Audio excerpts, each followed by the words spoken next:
것이며 그의 영광이 내 위에 나타나리니 너희들은 내 빛으로 왕들은 비치는 내 광명으로 나아오리라. 아멘. 이 시간 주님의 은혜를 사모하여 나오신 우리 모든 성도님들 주님의 이름으로 사랑하고 축복합니다. 오늘도 우리 마지막으로 양옆에 있는 분들하고 한번 인사하겠습니다. 마지막까지 함께해 주셔서 감사합니다. 인사하겠습니다. 마지막까지 함께해 주셔서 감사합니다. 우리 앞뒤로도 인사하실까요? 특세가 끝나도 새벽에 만납시다.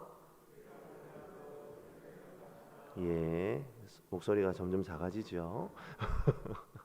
사랑하는 성도님들, 이 목사들이요, 꿈이 뭔 줄 아십니까? 어떤 꿈이 있는 줄 아세요? 특세하지 않아도 매일의 새벽기도회가 특별 새벽기도회가 되는 겁니다. 이번 특별 새벽기도회를 계기로 우리 매일 아침 새벽을 깨우는 전대중앙교회가 되기를 주님의 이름으로 간절히 축복합니다. 예상대로 아멘 소리가 작습니다. 이제 오늘 새벽이 지나가면 내일은 추수감사주일입니다. 하나님께서 올 2022년에 부어주신 은혜와 감사의 제목들, 그리고 이번 한 주간 동안 새벽에 부어주신 은혜들을 마음에 잘 붙잡고 주일에 또한 함께 만날 수 있기를 바랍니다. 사랑하는 성도 여러분, TV를 켜면 이 세상에는 정말 잘난 사람들이 많은 것 같아요. 정말 잘난 사람들, 우리는 그들을 뭐라고 부릅니까? 스타, 별이라고 부릅니다. 왜 그런 사람들을 별이라고 부를까요? 하늘에 반짝이는 별처럼 빛나는 인생이다라는 의미겠죠. 이처럼 세상은 스타만을 기억하는 것 같습니다. 어떤 분야에서든 1등이 아니면 알아주지 않는 것 같습니다. 1등만 기억하는 이 더러운 세상이라고 외치는 그 사람조차도 결국 1등만을 기억하는 것이 이 세상의 흐름입니다. 이러한 세상의 흐름 속에서 그리스도인인 우리들은 그것을 그대로 인정하며 살아가는 게 맞는 걸까요? 저는 이 시간 이 자리에 앉아있는 여러분들을 향해 그것을 질문해 보고 싶습니다. 과연 우리는 어떻게 살아가는 것이 옳을까요? 그 질문에 대하여 오늘 우리가 함께 읽은 본문 이사야 60장 1절에서 3절의 말씀은 올바른 답을 주고 있습니다. 오늘 이 말씀을 통해 스타만 기억하는 세상 가운데에서 주님의 진정한 스타로 살아내는 길을 찾게 되는 저와 여러분들이 되시기를 주님의 이름으로 간절히 축복합니다. 오늘 본문 1절에 내 빛이라고 할 때에 너는 예루살렘을 말합니다. 예루살렘은 하나님의 사랑하는 백성을 상징합니다. 신약에서 그 의미를 찾는다면 바로 여기 앉아있는 저와 여러분, 그리스도인, 거룩한 하나님의 성도를 의미할 것입니다. 이사야 60장의 바로 앞장인 59장은 이스라엘의 죄악으로 인한 비참함으로 이야기가 시작이 됩니다. 그리고 59장 9절부터 서서히 이스라엘의 회복을 설명하기 시작합니다. 여호와의 백성이 자신들의 죄악을 자복하고 여호와는 그 백성을 구원하시기 시작합니다. 사랑하는 성도 여러분, 우리의 인생도 마찬가지입니다. 우리의 삶에 온전한 구원이 시작되려면 우리 안에 있는 지독한 죄가 먼저 지적되어야 합니다. 그리고 그 죄가 얼마나 지저분하고 지독한지를 처절하게 깨달은 후에야 그것을 고백하고 회개할 때에 하나님은 우리를 고치기 시작하십니다. 여호와의 회복의 메시지는 이사야 60장을 기점으로 클라이막스에 접어들게 되죠.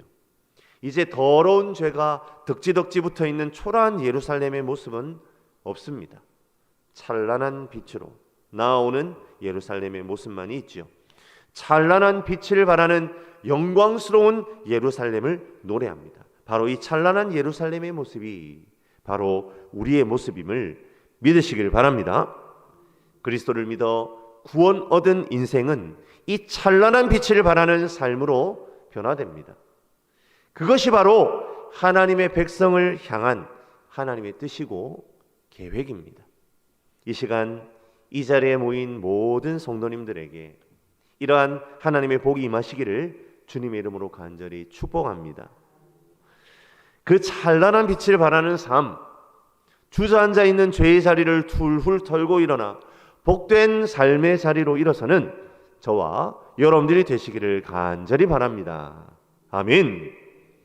오늘 본문에서 하나님은 예루살렘을 향하여 내 빛을 발하라고 말씀하십니다. 여기에서 빛은 이사야 49장 6절에 약속된 빛입니다. 제가 49장 8, 6절 말씀을 한번 읽어드리겠습니다. 그가 이르시되 내가 나의 종이 되어 야곱의 지파들을 일으키며 이스라엘 중에 보존된 자를 돌아오게 할 것은 매우 쉬운 일이라. 내가 또 너를 이방의 빛으로 삼아 나의 구원을 베풀어서 땅끝까지 이르게 하리라. 아멘. 하나님께서 예루살렘을 향하여 너의 빛을 밝히라고 하는 것은 단순히 그들 자신만을 위한 빛의 향연을 이야기하는 것이 아닙니다. 그 빛은 이방을 밝히는 빛입니다. 하나님께서는 하나님의 백성들을 통해 빛을 드러내셔서 이방을 비추기를 원하십니다. 우리가 스스로를 잘 알죠? 문제가 있습니다. 어떤 문제가 있는 겁니까? 과연 우리에게 빛이 있느냐 하는 겁니다. 하나님은 우리를 통하여 이방을 향한 빛을 발하기를 원하시는데 우리는 우리 스스로를 잘 알아요. 우리는 결코 빛이 아니라는 것을 말입니다. 결코 빛이라 말할 만한 영광스러움이 우리 안에 없다는 것을 말입니다. 우리는 결코 빛을 내는 별, 스타가 아닙니다. 우리는 아무리 봐도 보잘것없는 찌질한 존재입니다. 그런데 이방의 빛이라니요. 이사야 49장 6절을 따르면 이방의 빛은요 구원의 빛입니다. 구원의 빛이 나를 통하여 드러난답니다. 구원의 빛이 바로 너의 빛이야 라고 하나님께서 말씀하십니다. 그런데 도대체 우리에게 그러한 빛이 있느냐는 거죠. 그런데 사랑하는 성도 여러분, 더 놀라운 사실은 단순히 하나님께서 그래 너에게 그런 일이 있을 거야 라고 그냥 서술하는 것이 아니라 명령하신다는 겁니다. 너는 일어나라. 너는 이방의 빛, 구원의 빛이 되라. 그것이 하나님이 예루살렘을 향하여 구원받은 하나님의 백성들을 향하여 선포하시는 준엄한 명령입니다. 그런데 그 명령에 비교하면 나의 처지는 어떠하냔 말이죠. 정말 내 안에 빛이 있습니까? 저는 개인적으로 이사야 60장 1절에서 3절 말씀을 참 좋아합니다.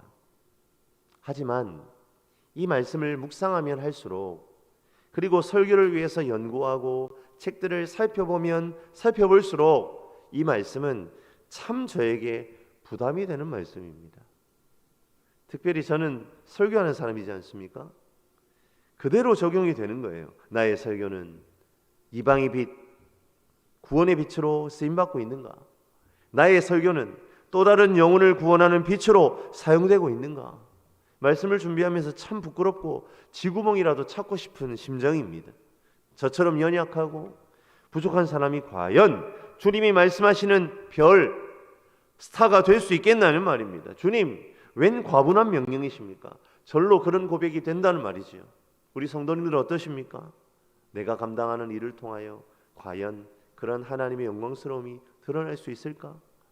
내가 살아가는 나의 존재 자체가 그러한 영광스러움으로 하나님의 귀한 것들을 감당할 수 있을까? 그런데 말입니다. 사랑하는 성도 여러분, 이 말씀을 천천히 살펴보면 이것은 명령인 동시에 하나님의 강력한 의지입니다. 우리 다시 한번 60장 1절입니다. 같이 한번 한 목소리로 읽어볼까요? 같이 한번 읽습니다. 일어나라, 빛을 발하라. 이는 내 빛이 이르렀고 여호와의 영광이 내 위에 임하였음이니라. 아멘. 1절을 가만히 깊이 더 묵상을 해보면 하나님께서 내 빛이라고 말씀하시는 그 빛은 내 안에서 시작되는 빛이 아니라는 것을 깨닫게 됩니다. 내가 비추어야 하는 빛은 다름 아닌 여호와의 영광입니다. 내 안에서 발하여 비추어지는 빛이 아니라 그분의 영광이 나에게 비추어지고 나는 그 빛을 그대로 맞아서 비추는 겁니다. 즉 여호와의 빛을 나의 빛 삼아 비추는 것, 그것이 오늘 하나님이 말씀하시는 빛을 발하는 방법인 겁니다. 우주에는요 수많은 별들이 있습니다. 그리고 그 별들은 우리가 눈으로 보기에는 모두가 스스로 발할 빛을 발하는 것처럼 보입니다. 하지만 우주에서 사실상 스스로 빛을 발하는 별은 얼마 되지 않는다고 해요. 우리 태양계만 해도 스스로 빛을 낼 수 있는 별은 태양 하나뿐이지 않습니까? 대부분의 별들은 또 다른 별이 내뿜는 그 빛을 받아서 비추는 것에 불과하다는 거죠. 그러하게 사랑하는 성도 여러분, 우리가 비추는 나의 빛은 결국 여호와의 빛입니다. 여호와께서 찬란하게 비추어 주시는 그 구원의 빛이 나를 통하여 비추어질 때에 나의 빛은 이방의 빛이 됩니다. 이와 같은 사실을 다니엘서 12장 3절에서는 이렇게 고백합니다. 지혜 있는 자는 궁창의 빛과 같이 빛날 것이요 많은 사람을 옳은 대로 돌아오게 한 자는 별과 같이 영원토록 빛나리라. 할렐루야. 아멘. 지혜가 있는 자, 많은 사람을 주님께로 돌아오게 하는 빛을 지닌 사람들은 주님께서 영원한 별로 삼으신다는 거예요. 세상의 수많은 사람들은 스스로가 빛이 나려고 몸부림을 칩니다. 누군가 나를 스타로 만들어 줄 수 있다면 영혼이라도 팔 기세입니다. 누군가가 나를 행복하게 해준다면, 그래서 내가 정말 빛나는 인생이 될 수만 있다면 자신의 모든 것을 바칠 수 있을 것 같아요. 돈을 많이 벌어서, 학식을 많이 쌓아서, 외모를 수술로 고쳐서라도 별 스타가 되려는 사람들로 가득한 것이 바로 이 세상입니다. 하지만 사랑하는 성도 여러분, 우리 주님은 우리에게 그런 방식으로 빛이 되라 말씀하지 않으십니다. 그런 방식으로 빛이 되어 일어나라 말씀하지 않으십니다. 그래, 너의 빛이 임할 것이다. 너의 빛으로 이방의 빛을 삼을 거야. 하지만 그 빛은 반드시 나의 빛으로 말미암아야 한다. 여호와의 빛, 그 구원의 빛으로 말미암아야 한다. 그것이 오늘 60장 1절의 강력한 외침입니다. 그런데 사랑하는 성도 여러분, 이러한 하나님의 강렬한 외침에도 불구하고 우리에게는 여전히 문제가 남아 있습니다. 그것은 다름 아닌 우리의 현실입니다. 하나님, 좋아요. 주님의 빛, 그걸로 내가 비칠 수 있다는 거잖아요. 하지만 세상을 좀 보십시오. 세상에서 요구하는 것들을 가만히 한번 살펴보십시오. 내가 여호와의 영광만으로 살 수 있을까요? 내가 여호와의 영광을 감당하기에는 내가 헤쳐나가야 될 현실이 너무나 힘들어요. 제 형편을 알기나 알고 그런 말씀을 하시는 겁니까? 그러한 넋두리가 하나님의 준엄하신 선포를 가로막는 것 같습니다. 오늘 본문 2절은 그러한 성도의 현실을 동사 하나로 리얼하게 보여줍니다. 우리말 성경에는 2절을 보시니까요, 어둠이 땅을 덮을 것이며 캄캄함이 만민을 가리려니와 이렇게 두 개의 동사가 사용된 것처럼 보이지만 원어 성경을 보시면 동사가 하나입니다. 직역을 하면 이렇게 됩니다. 어두움이 땅을, 무거운 구름이 사람들을 완전히 에워쌀 것이다. 이것이 성도의 현실이라는 거예요. 어떻습니까? 하나님은요, 우리의 현실을 정확하게 알고 계십니다. 그냥 덮는 정도가 아닙니다. 안 보이게 가리는 수준이 아니에요. 완전히 어둠 속에 파묻혀서 헤어나올 수 없는 지경이 바로 너희의 상황이다 라고 정확하게 말씀하십니다. 그것이 우리의 상황과 형편이라는 것을 알고 계세요. 그런데 주님은 왜 너의 빛으로 비출 것이다 말씀하고 계시는 겁니까? 우리는 2절에서 절망과 함께 놀라운 소망을 발견합니다. 2절 하반절, 그의 영광이 내 위에 나타나리니 라는 말씀이 바로 그 놀라운 소망의 말씀입니다. 여기에서 사용된 나타나리니는 드러낼 것이니로 번역하는 것이 더 맞습니다. 그렇게 되면 어떤 의미가 됩니까? 아무리 어둠의 세력, 사탄의 공격이 거세고 성도들을 다 집어삼킬 만큼 강력하다 할지라도 여호와의 영광은 고스란히 그 모습을 드러낼 것이고 어두움은 물러가 버리게 된다. 그것이 바로 하나님의 약속입니다. 왜 그렇습니까? 왜 그러합니까? 왜냐하면 여호와의 영광은 그 어느 것과도 비교할 수 없는 영광의 빛이기 때문입니다. 할렐루야, 아멘. 사랑하는 성도 여러분, 밤은 결코 아침을 이길 수 없습니다. 캄캄한 방은 형광등의 불빛을 이길 방법이 없습니다. 여기에서 우리가 깨달아야 하는 것은 무엇입니까? 우리가 여호와의 영광스러움을 깨닫지 못하고 뒤돌아 서 있으면 세상은 너무나 커 보입니다. 세상의 어둠이 단순히 어둠일 뿐인데 나를 죽이려고 벼르는 흉기 같습니다. 마치 어린아이가 어두운 방에 혼자 있으면 죽을 것 같아서 울고불고 난리가 나는 것과 똑같은 형국이 바로 흑암 속에 있는 땅과 사람들의 모습입니다. 하지만 의의 태양이 오르기만 하면, 구원의 빛이 고스란히 드러나기만 하면 게임은 끝이라는 것입니다. 어둠은 물러가고 밝음만이 우리와 함께합니다. 그리고 그것으로 끝이 아닙니다. 3절을 보십시오. 나라들은 내 빛으로, 왕들은 비치는 내 광명으로 나오리라. 할렐루야. 2절과 3절은 연결되어 있지요. 연결된 맥락이란 말입니다. 여호와의 영광이 그 모습을 드러내는 순간 열방과 통치자들이 그 영광을 비추는 이들을 향하여 달려올 것이라는 메시지입니다. 진정한 스타가 되는 순간입니다. 그 누구도 주목해 줄 것 같지 않고 어느 곳에서도 불러줄 것 같지 않은 찌질한 사람들이 여호와의 영광스러움으로 덧입혀지는 순간 벌어지게 되는 놀라운 사건에 대해 3절은 노래합니다. 하나님의 스타 탄생, 그 예고편인 셈이지요. 말씀을 마무리합니다. 사랑하는 성도 여러분, 저는 개인적으로 이 말씀을 참 좋아한다고 말씀드렸잖아요. 그런데 사실요, 그냥 좋아하는 수준이 아닙니다. 사실 이 말씀은요, 제 인생의 좌우명과 같은 말씀입니다. 제 이름이 성을 빼고 기형이지 않습니까?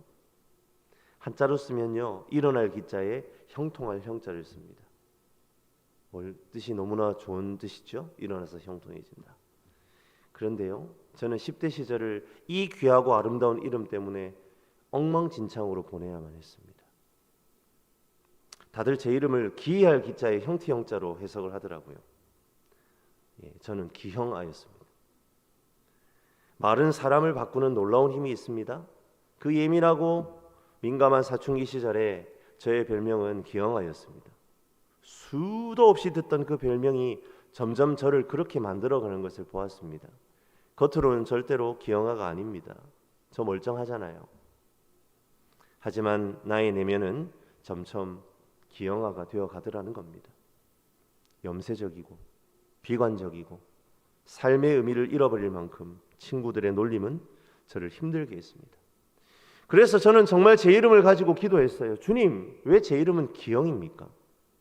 모든 것을 주관하시고 만드신 분이 주님이시라면 제 이름이 이렇게 된 것도 주님 때문인데 그 이유를 좀 가르쳐 주세요. 성도님들 생각해 보십시오. 하나님께서 제 이름을 지으셨습니까? 그것도 아닌데 주님께 투정 아닌 투정을 부린 겁니다. 그런데 주님은 이처럼 이상한 기도에도 놀랍도록 응답하셨습니다. 제 이름에 대한 풀이를 해주셨어요. 일어나라. 빛을 발하라. 이사야 60장 1절은 제가 살아가야 할 이유를 분명하게 가르쳐준 하나님의 말씀이 되었습니다. 제가 이 이름으로 불려야 할 이유를 가르쳐주셨어요. 저는 그날 이후로요, 놀랍게도요, 사람이 달라졌습니다. 새 사람이 된 것이지요. 제 친구들은 저를 이상하게 봅니다. 드디어 저 인간이 미쳤구나. 하지만 저는 달라졌습니다. 저의 정체성이 이 말씀으로 응답받은 이후 완전히 달라졌기 때문입니다. 저는 이제 진짜 기형, 일어나 형통한 자가 된 것입니다. 사랑하는 성도 여러분, 주님은 여러분을 향해서도 이 말씀을 통해 일어나기를 원하신다는 사실을 믿으시길 바랍니다. 우리를 일으켜 주님의 빛을 나타내기를 원하십니다. 우리를 스타로 사용하기를 원하십니다. 바로 여호와의 빛이 나의 빛이 되는 역사를 오늘도 꿈꾸며 우리를 부르십니다. 하나님께서는 이 말씀을 통해 모나고 삐뚤어져 있는 저를 안으시고 다시 일으켜 주셨습니다. 바로 그 하나님께서 오늘 이 새벽에 이 자리에 계시는 모든 성도님들을 일으키실 줄로 믿습니다. 오늘 이 말씀